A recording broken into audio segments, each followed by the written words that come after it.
Finalmente agora chegamos ao que mais importa nesse período, que é o Gil Vicente, tá?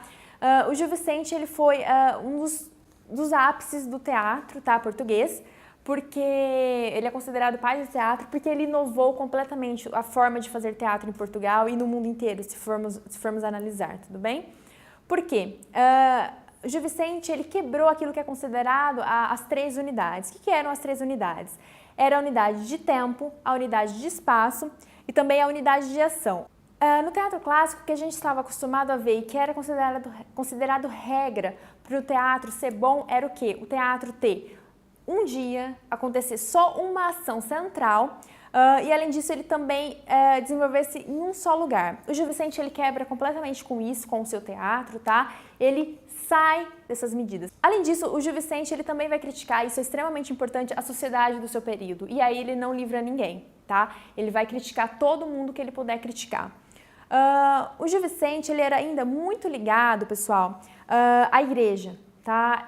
Por mais que a gente esteja passando por um período já de avanço científico, da utilização da razão, ele ainda era muito ligado à fé cristã e por isso muito ligado, de certa forma, à igreja. Isso não quer dizer que ele era preso de forma a não ter liberdade, tá? Tanto que a gente vai ver em muitos dos seus poemas, e no trecho que eu trouxe aqui do Alto da Barca do Inferno tem isso, ele vai criticar as pessoas que estão dentro da igreja, tá? E que estão difamando aquilo que é pregado pelo cristianismo, por exemplo, tá? Então, essa fé cristã que ele tem não o impede de criticar quem está comandando a igreja, não o impede de criticar agiotas, não o impede de criticar prostitutas, tá? Ele vai ter esse senso crítico independente da sua fé, tá bom? Outra coisa que é importante dizer sobre o Gil Vicente. O Gil Vicente, suas obras, têm um caráter que é extremamente pedagógico. Mas, ao contrário do que eu disse para vocês sobre a obra do Dom Alves, eu quero dizer que aqui o Gil Vicente ele consegue fazer uma crítica por meio de riso. Portanto, a sua pedagogia não é uma pedagogia cansativa. É uma pedagogia que é artística e, ao mesmo tempo, uma pedagogia que é prazerosa, porque a pessoa ri, né? E talvez ela esteja rindo do seu próprio vício, tá? Porque o Gil Vicente faz isso, ele faz com que os vícios sejam expostos no teatro, tá? Mas de uma forma que seja satírica, irônica, para que a pessoa ria, mas ao rir aprenda com aquele vício que está sendo encenado na peça, tá? O Gil Vicente, ele tem esse dever, através desse riso e através dessa pedagogia, de fazer com que as pessoas percebam os pecados ou os vícios que estão cometendo e possam, através desse riso, dessa pedagogia, consertar, né, e salvar as suas almas, tá? Porque, como eu disse, ele está ligado ainda à fé cristã. Outra coisa importante, ele busca tratar o homem não só na sua particularidade. Quando ele tenta fazer essa pedagogia, esse caminho de salvar as suas almas, ele tenta tratar o homem na sua totalidade, tá? Então, ele não vai tentar tratar o homem de um modo particular, ele quer que faça com que todos os homens que assistam aquela peça possam se identificar, que não seja só aquela pessoa, mas que todos possam olhar e refletir sobre aquilo, tudo bem? O Gil Vicente, ele tem 3 tipos de peças, né, de drama, se a gente pode assim dizer. Os chamados autos pastoris, autos de moralidade, é aqui que se encontra o Alto da Barca do Inferno, e farsas, tá? Vamos lá, o que são os autos pastoris? Os autos pastoris ou eles vão ter caráter religioso ou vão ter caráter profano. Os autos de moralidade, tá? São os mais conhecidos porque ele vai tratar geralmente de forma alegórica e de forma irônica o que está sendo criticado.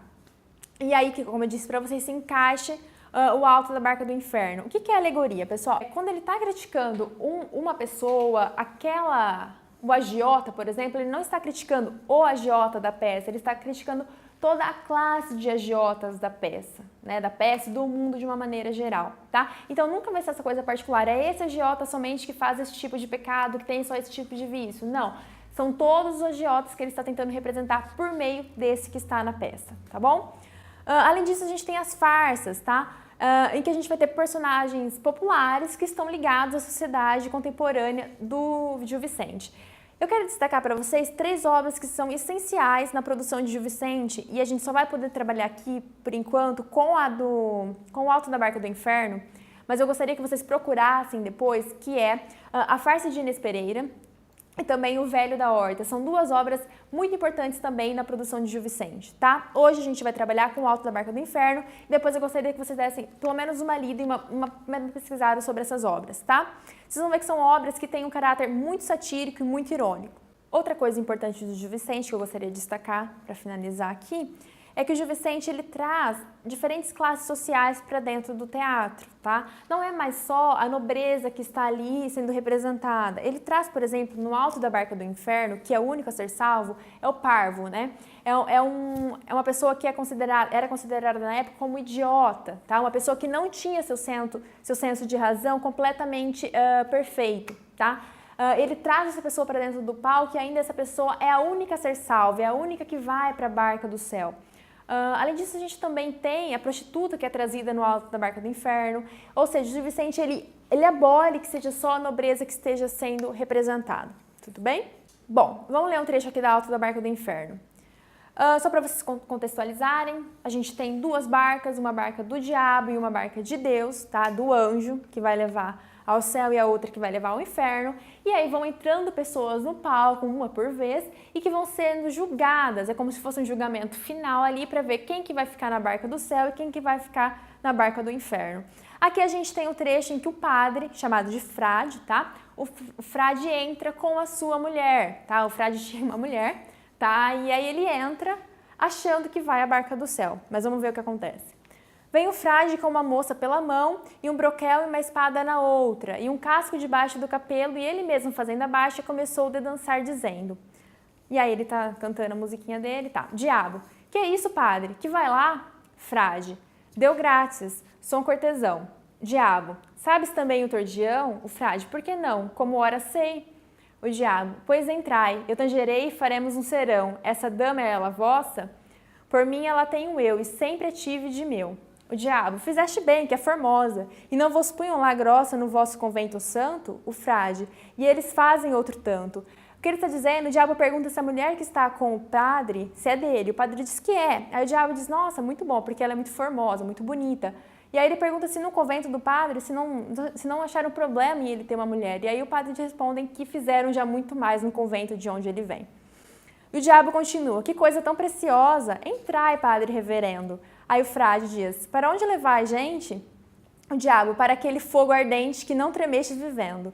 Aí o frade, jura a Deus que não te entendo. E este hábito não me vai? Só o hábito, o padre acha que só a roupa de padre é suficiente para ele ir para a barca do céu. O diabo responde, gentil padre mundanal, a Beelzebu vos encomendo, Beelzebu ao demônio, né, o diabo. O frade, corpo de Deus consagrado, pela fé de Jesus Cristo que eu não posso entender isto. Eu hei de ser condenado, um padre tão namorado e tanto dado à virtude, assim Deus me dê saúde que eu estou maravilhado. O diabo, não cures de mais detém-se, embarcar e partiremos, tomareis um par de ramos. Não ficou isso na vença? Pois dada já está a sentença. Aí o padre responde por fim, par Deus, essa seria ela. Não vai em tal caravela, minha senhora Florença? Como? Por ser namorado e folgar com uma mulher, se há um frade depender com tanto salmo rezado? O frade quer dizer, bom, eu rezei tanto, independente de ter uma mulher, eu rezei tanto, isso já seria a salvação para mim, para eu ir para a barca do céu, tá? E aí o diabo diz que não, que a sentença já está dada, que definitivamente ele vai para a barca do inferno. Percebam que aqui, pessoal, ele está criticando não a igreja, não é a fé católica, mas sim é o padre, tudo bem? Não é a igreja de um sentido, é Deus quem ele está criticando. Não é isso, ele está criticando quem pratica dentro da igreja esse tipo de vícios, ok? Que fique claro.